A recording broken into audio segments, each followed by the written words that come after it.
Hello, thank you for tuning in. My name's Hussein, and I just came out of my weekly Narcotics Anonymous meeting, okay, where I received my 60-day key tag, clean and serene for 60 days. So I've got my 30-day key tag and my 1-day key tag. That's when you first go to meetings, and then, yeah. You're clean and sober for 1 day. So I was actually in jail until very recently. I'm out on my daily bicycle ride. So I go for an hour bike ride every day. This is the Don Valley in Toronto. It's exceptionally peaceful right now because further on down the trail, there's actually construction work going on.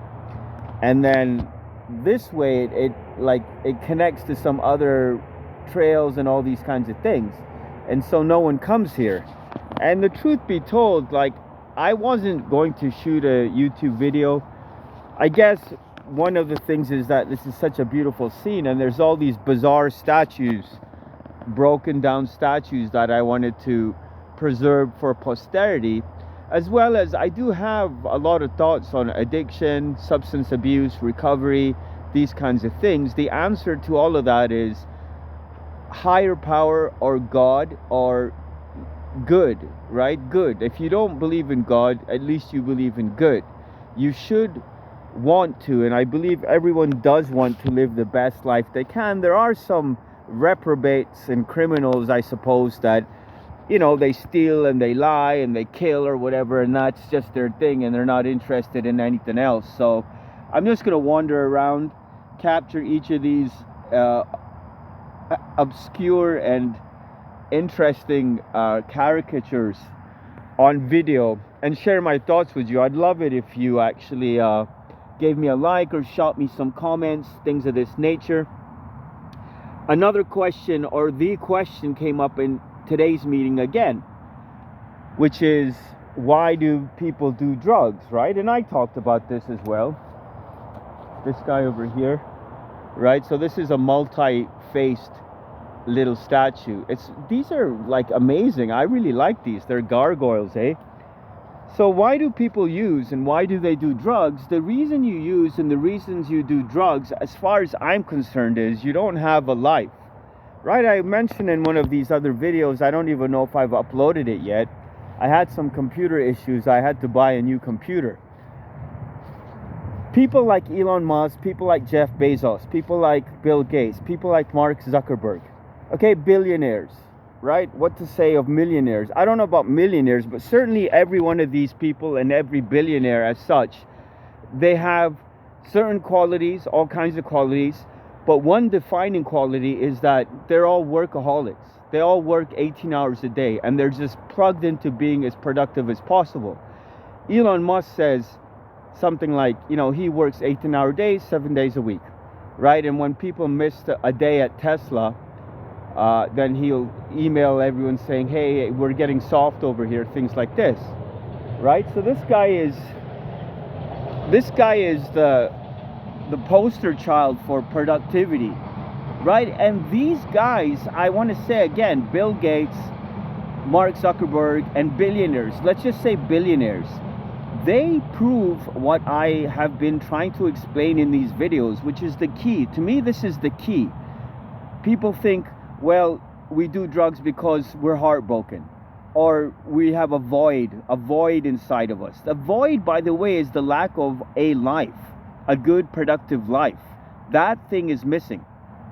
Or people say that we're suffering from pain or trauma and all these kinds of things. We have feelings we can't face and things of this nature.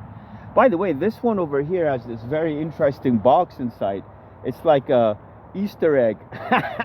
An Easter egg. It reminds me of this Nickelodeon ad where they say something like, they're trying to compare reality and real life with video games, right? And get kids outdoors instead of just playing on your video game console all day long.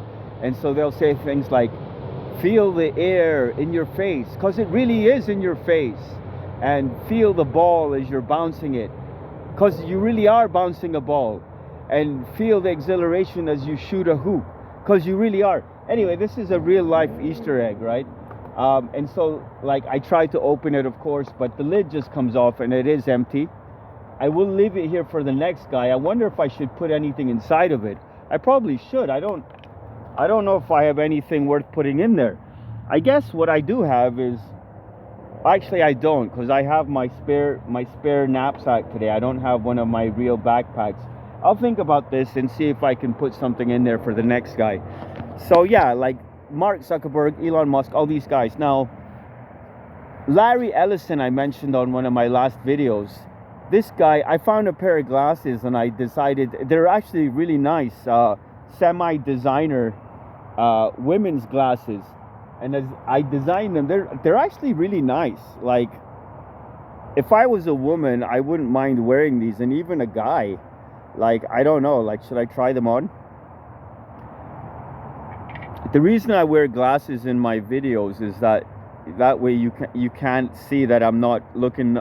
You're meant to look at the camera, and you can tell when someone's not looking at the camera, right? You can tell when someone's looking at the screen and at themselves.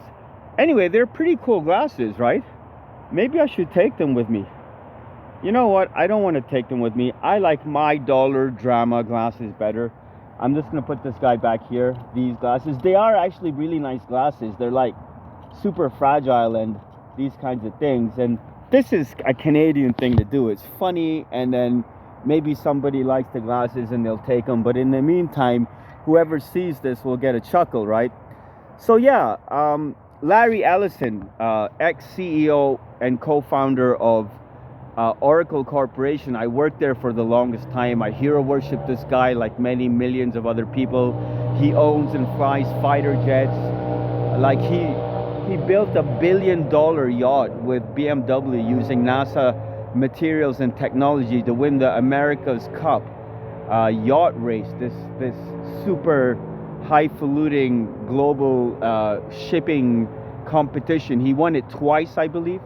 I was actually at Oracle in 2010 when they won it one time, and I remember we went on a retreat one time and they showed us a video about this thing. Anyway, very interesting stuff. What I was trying to say is that he went out and bought an island recently. Like, I had a realtor client. I'm a digital marketer. I had a realtor client in Hawaii who was talking about this. And the whole thing is, he doesn't just retire to this island. He doesn't just sit there in some self-made paradise. These billionaires, they're not millionaires you may find sitting on yachts and driving around in fancy cars and clubbing and partying their whole life. I think so. This is my observation. Billionaires, they're invariably workaholics. This is a big tip. Like, I was writing a book at some point. I blog and I write as well. I've got books that I'm writing and I have written that I'm brushing up to put on Amazon, starting with my sales manual, my 100-page sales manual called Sales Without Selling. There goes the subway train over there, right? You just see that pass.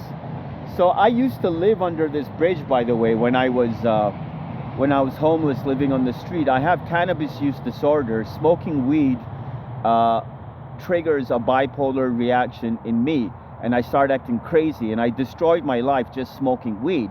The bipolar medication, lithium, that they gave me, it caused me to twitch. I was like anxiety ridden. I had super high anxiety. I was suicidal. I was depressed. And basically my life became unlivable because of these pills. I'm very sensitive to these things. I mean, weed is enough to destroy my life. So you can imagine if I smoke weed for like 2 or 3 weeks or a month and I start acting out. These gargoyles are amazing, right? I feel like coming back. I have actually a can of paint, and I really feel like coming back and painting these gargoyles. I may just do this, and I hope I don't get charged with vandalism or breaking my probation officer probation conditions, because I just got released from jail recently. I've been having an amazing time. I had a personal transformation in jail. Okay, I talk about it. There's a link in the links below, how to change your life with one decision. I'm happier than I've ever been in my life since I was a kid.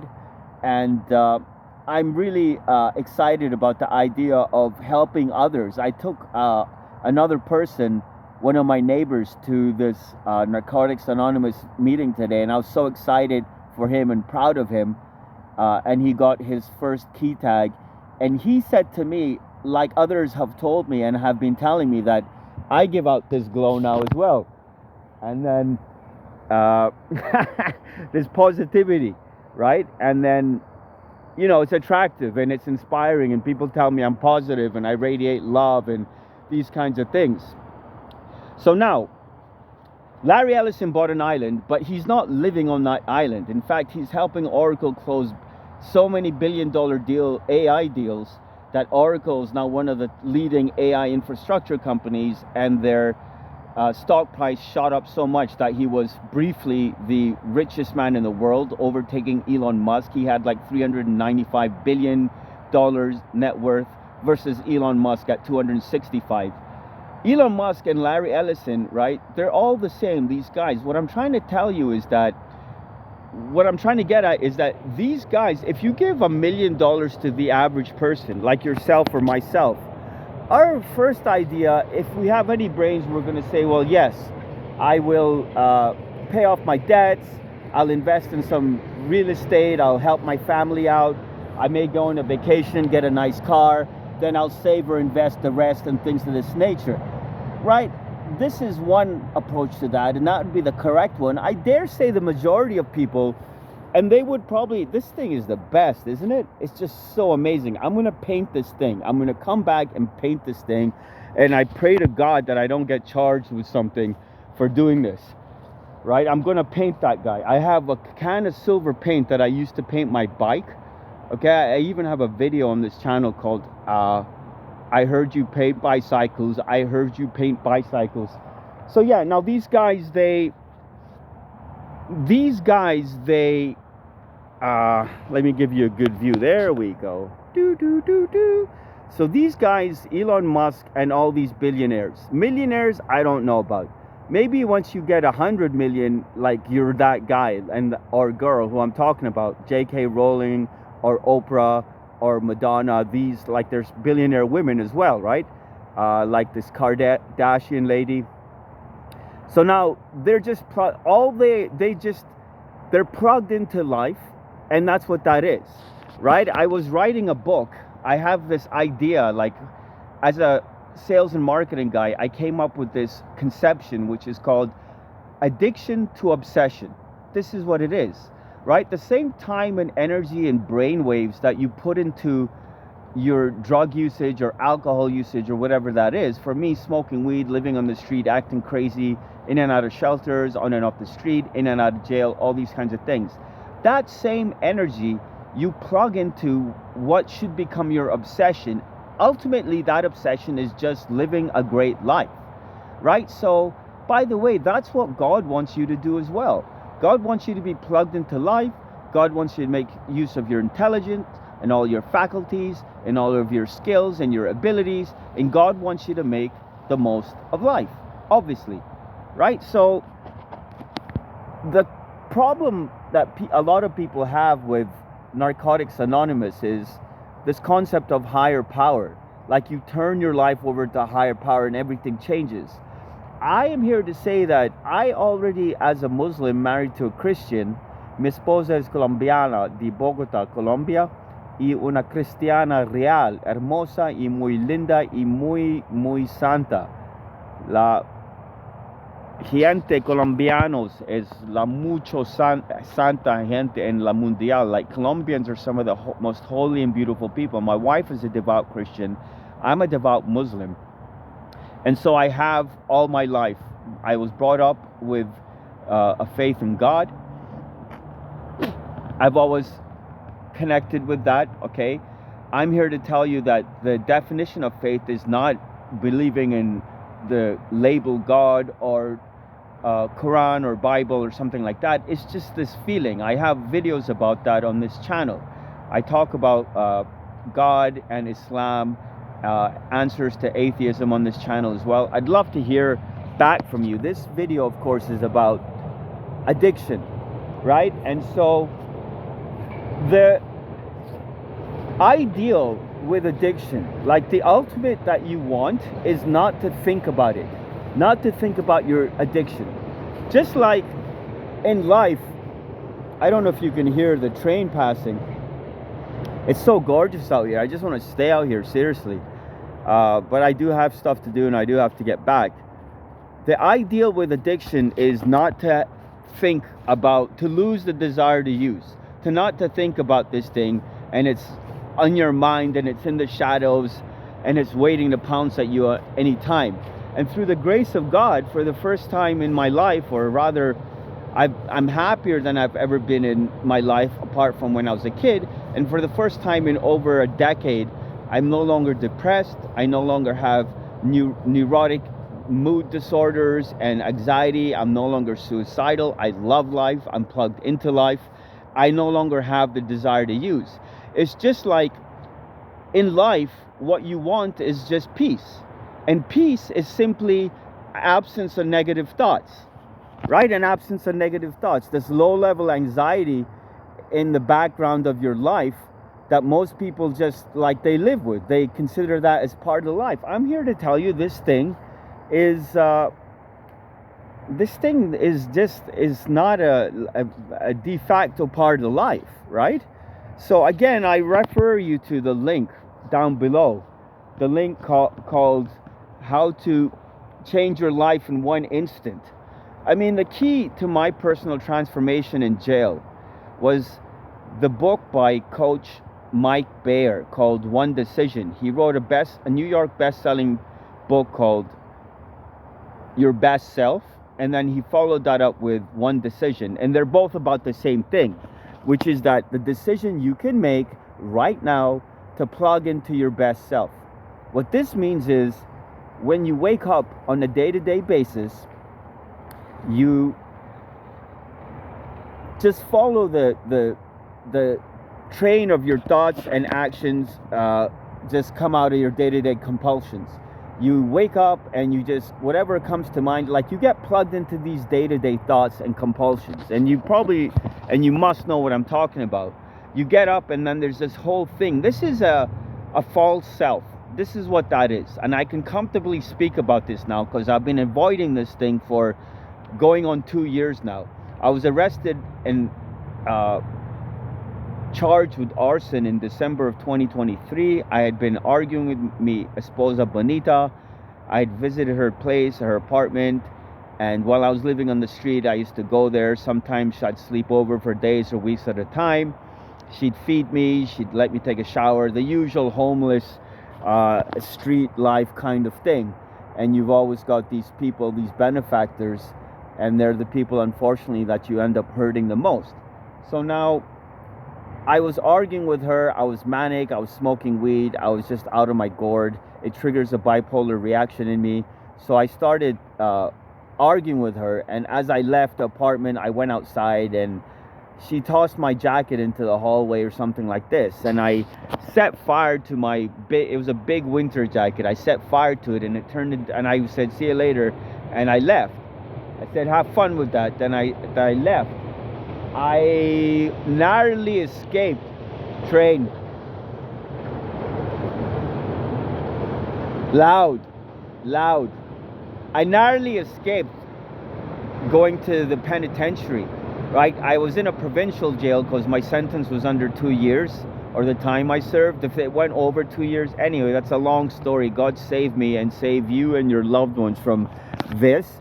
Apart from the fact that jail is the ultimate teacher and the ultimate learning experience and things like this, I had a personal transformation in jail on a moment-to-moment basis. Instead of being plugged into all of these negative thoughts that you have and this low-level anxiety and everything, like, your day-to-day thoughts, they're cyclical and they end up being negative, and you become judgmental and all these things. Then it's there. You might not be negative in this present moment, but that thought's around the corner and it's going to come. You're just trapped in this ego-based identity, right? And people talk about killing the ego and overcoming the ego and transcending the ego and all these kinds of things. And I feel kind of funny considering myself in a position to expound on and expostulate, or whatever the word is, postulate on this thing. This is a huge thing that people who are spiritual have been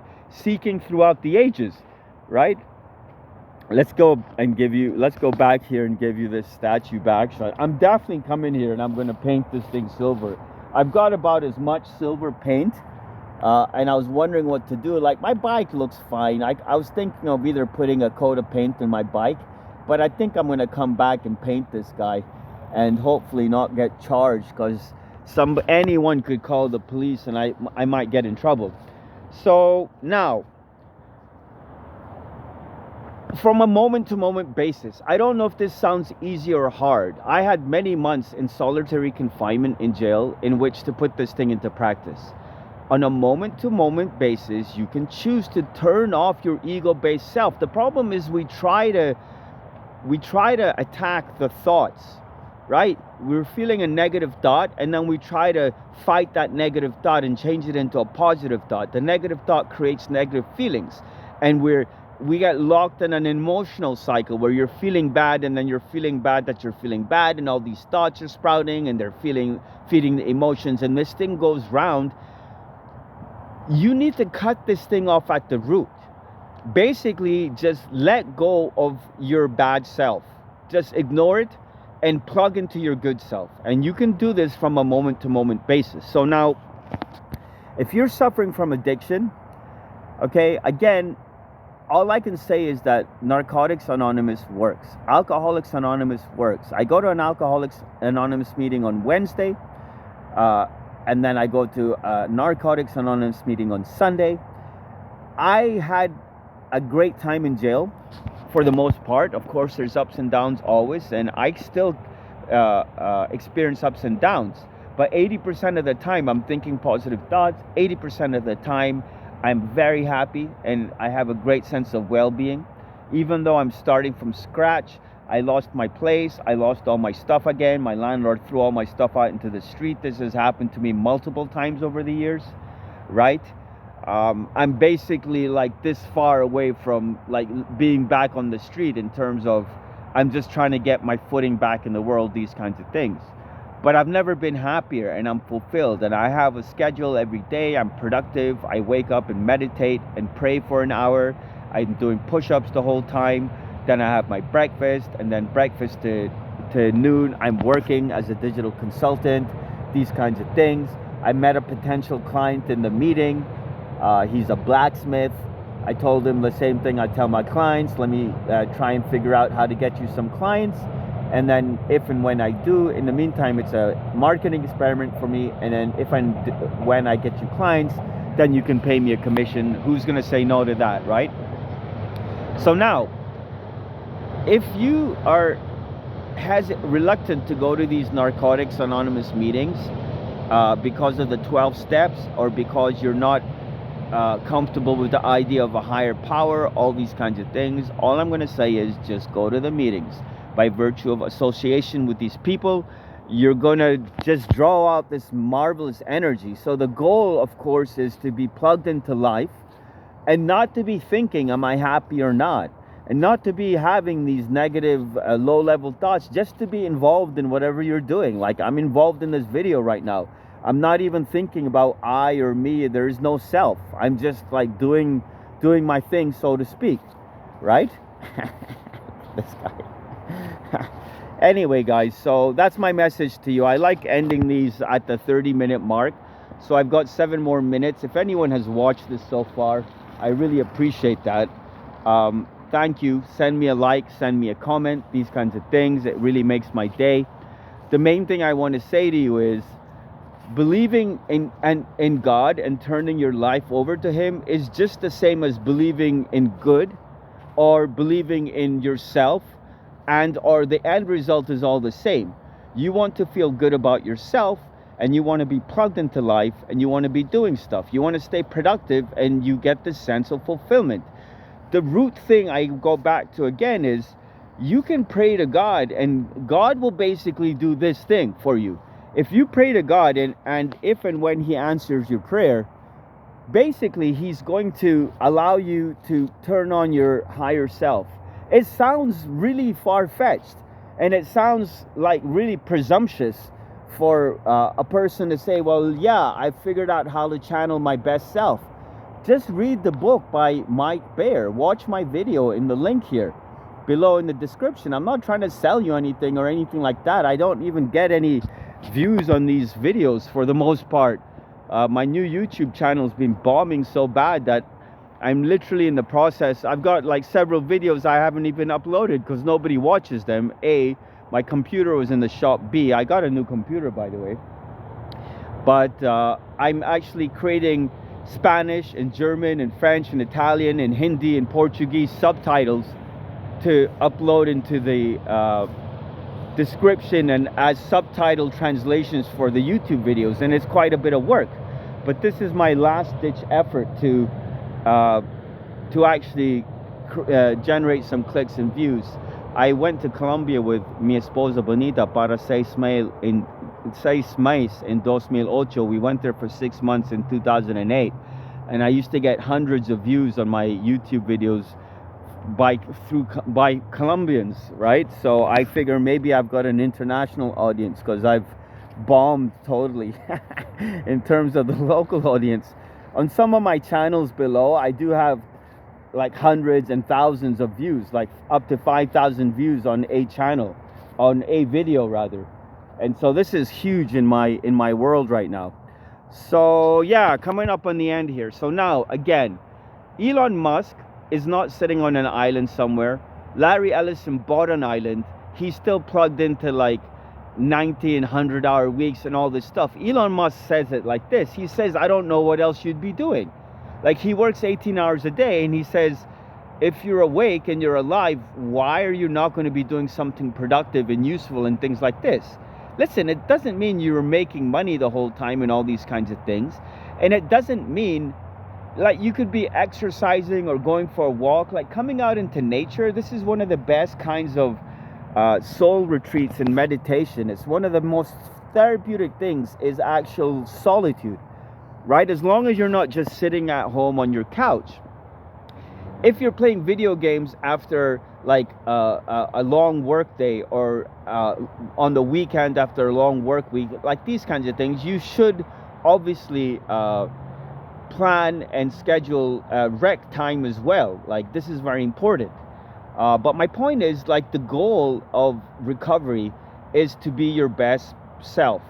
And you can do that on a moment-to-moment basis. Try and understand what I'm saying and think about it, and you can do it. Like, at this very moment, you can just turn off that lower self that creates all of these negative thoughts and feelings and emotions. You can just turn it off. And by the way, over the course of time, you do have some train alert. It's noisy, right? I don't like talking over it.